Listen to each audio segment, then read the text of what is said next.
Bom dia, boa tarde, boa noite, eu sou André Marcílio. Eu gostaria de organizar um pensamento evolutivo sobre brincar, que tem fundamento na concepção de níveis evolutivos da teoria espírita. Brincar é coisa séria. Conforme uma síntese muito bem feita aqui nesse livro, A Face Eterna do Ser, de André Luiz Peixinho.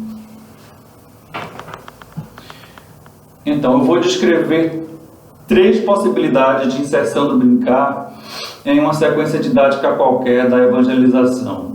Por exemplo, uma aula ou encontro pedagógico sobre a comunicabilidade dos espíritos.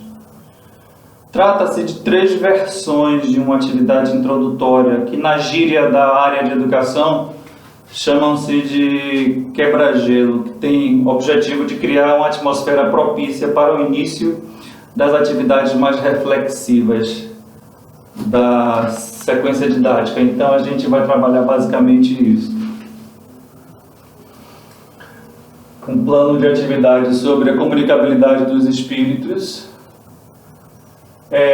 com vários procedimentos, e a gente vai trabalhar o quebra-gelo, a atividade inicial. Então eu vou apresentar 3 possibilidades de 1 a 3 organizadas no crescendo evolutivo, em que a sequência 1 é a menos evoluída e a 3 a mais evoluída.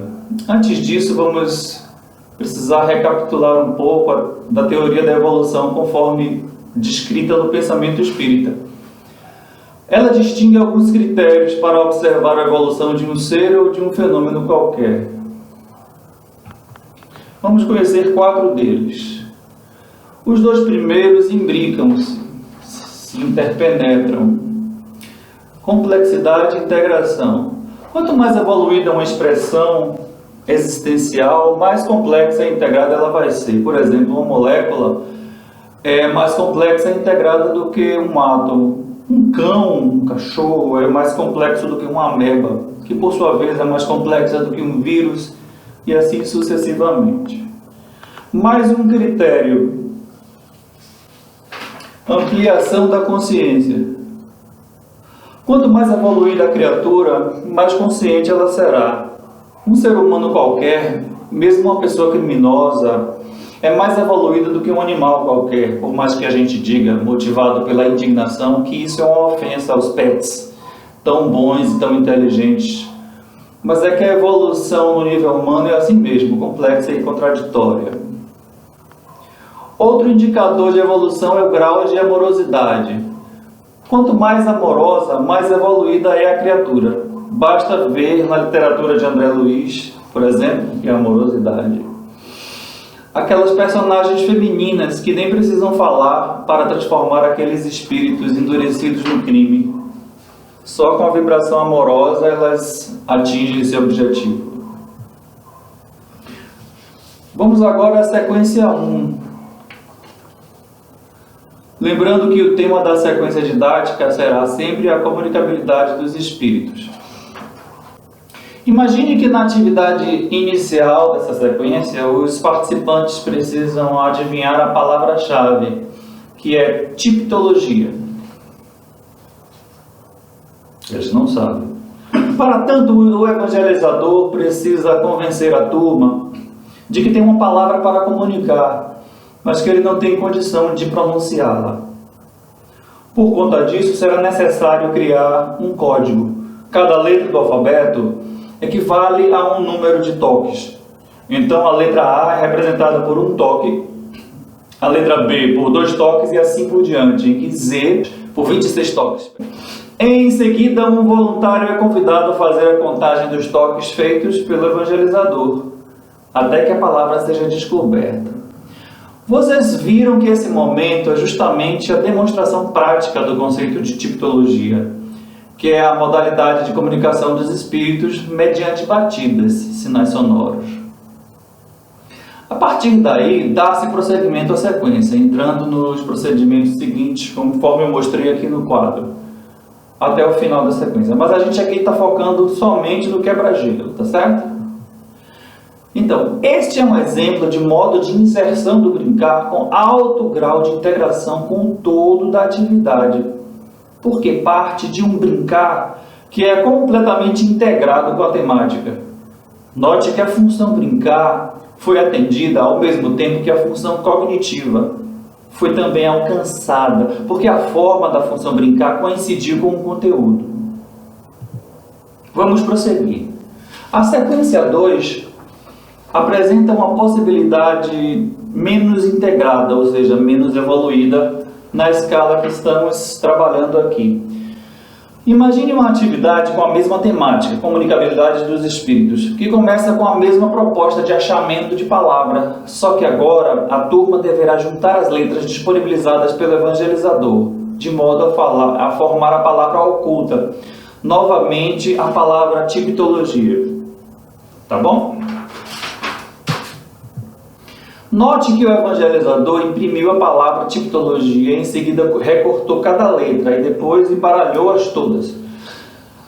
Tá? Depois dessa primeira atividade, a sequência prossegue com outros aprofundamentos na questão da comunicabilidade dos espíritos. Mas vamos focar novamente, sempre aqui no quebra-gelo. Repare que essa inserção do brincar aqui, mesmo que interessante e lúdica, apresenta um menor grau de integração no todo da atividade.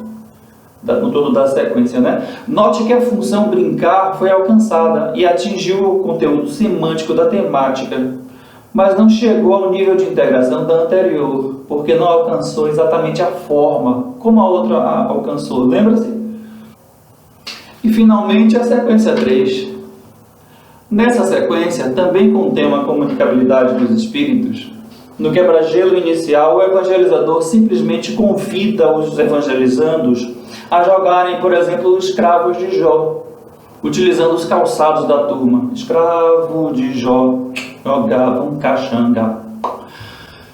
Ou então ele pede que a turma construa uma escultura com os próprios corpos, sem mais aprofundamento teórico nenhum comentário mais propriamente dito a respeito do tema da atividade.